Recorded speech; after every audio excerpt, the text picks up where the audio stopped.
Hi, I'm Janet Cox. We all know what it means to say we love someone. However, have you ever experienced unconditional love for someone? In A Worn Path by Eudora Welty, the reader learns about the commitment an elderly lady from Mississippi has as she travels an eventful path to Natchez. This woman is Phoenix Jackson.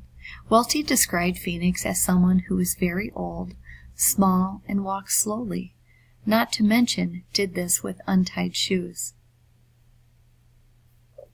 Her journey took place on a cold December day.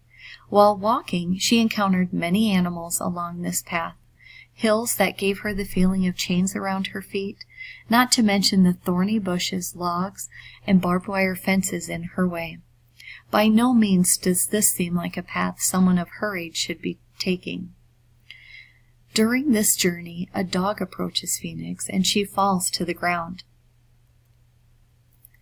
Soon a hunter came along and helped Phoenix up.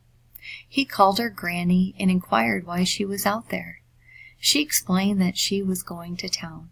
The hunter made a racist remark about old colored people. During this time, the nickel had fallen out of his pocket onto the ground. Phoenix stayed very still.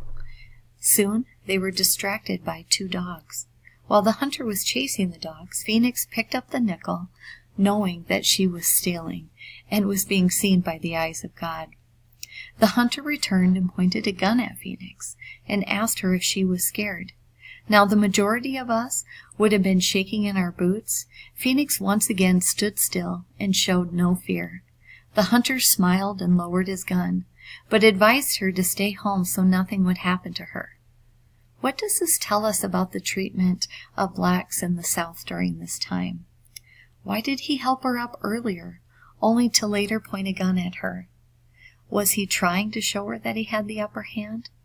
As Phoenix walked away, she heard multiple shots fired in the background, but she kept on going forward. When Phoenix reached town, she asked a random lady to help her tie her shoes.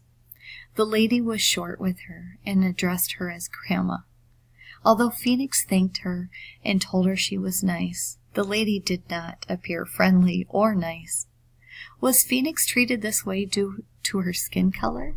Is this how we should be treating the elderly when we encounter them and they ask for help? Finally, Phoenix arrived at her destination, which was a doctor's office. When she entered, she was referred to as a charity case by the attendant. The staff also referred to her as Grandma. When Phoenix did not respond right away to their numerous questions, she was asked if she were deaf. For a while, Phoenix was quiet and did not move. The reader also learns a couple things about Phoenix Jackson. One is that she did not go to school, and that she's traveled this far to get medication for her grandson. He had swallowed lye a few years earlier and continued to have problems with his throat. Once again, we see Phoenix Jackson referred to as Grandma. She's also been referred to as a granny, been told she's old, and then when she doesn't respond right away, people are asking if she's deaf. Would they be doing this to somebody in their 30s? In the spirit of Christmas, the attendant did offer Phoenix 5 cents. With the money, Phoenix first thought to buy a surprise for her grandson. Is this how you would have spent your only 10 cents? This is also an indication of how much she loves her grandson. In this short story, we see the sacrifices Phoenix made for her grandson and the unconditional love she has for him. Although she is elderly, she knows she is his only hope to get this medication. It is only the two of them. Phoenix displays courage throughout the journey in the forest and when she's being criticized by others. The reader can tell how compassionate Phoenix is about providing for her grandson. She also shows compassion to those who have not shown compassion towards her. It is not until the end of the story when someone finally shows compassion for Phoenix. and that was when they gave her 5 cents. Phoenix makes the sacrifice to spend her 10 cents on her grandson. She also makes this journey by herself, which puts her at risk due to the danger she can encounter.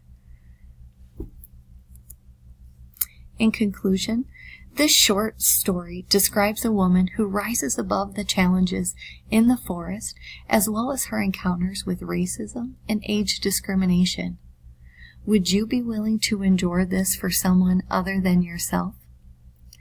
Phoenix shows how when we truly love somebody, there is nothing that can stand in our way. Thank you.